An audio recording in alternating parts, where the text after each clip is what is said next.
नमस्कार मित्रांनो, पुन्हा एकदा तुमचं स्वागत आहे इन्फो मराठी 24 या यूट्यूब चॅनलवर। मित्रांनो, राज्य कर्मचाऱ्यांसाठी एक मोठी बातमी समोर आलेली आहे। वाढीव 53% डीएचा लाभ जानेवारी महिन्याच्या वेतन पेन्शन देयकासोबत मिळणार आहे।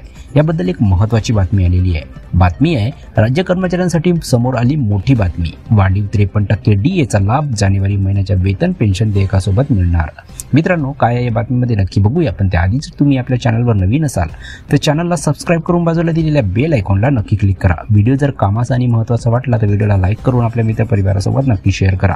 आणि हो मित्रांनो, व्हिडिओ शेवटपर्यंत नक्की बघा, जेणेकरून तुमच्याकडून कोणतीही माहिती सुटणार नाही। मित्रांनो, राज्य शासकीय, निमशासकीय तसेच इतर पात्र अधिकारी, कर्मचारी व पेन्शनधारकांना केंद्र सरकारच्या धर्तीवर माहे जुलै 2024 पासून वाढीव महागाई भत्त्याचा लाभ जानेवारी महिन्याच्या वेतन पेन्शन देयकासोबत मिळणार असल्याची मोठी बातमी समोर येत आहे।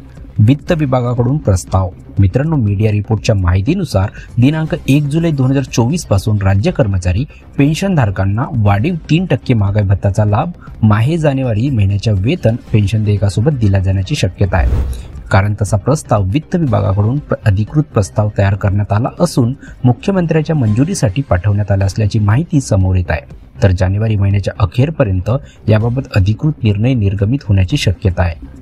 मित्रांनो, ज्यामुळे राज्य कर्मचारी पेन्शनधारकांना वाढीव डीएचा लाभ जानेवारी महिन्याच्या वेतन पेन्शन सोबत अदा केला जाईल।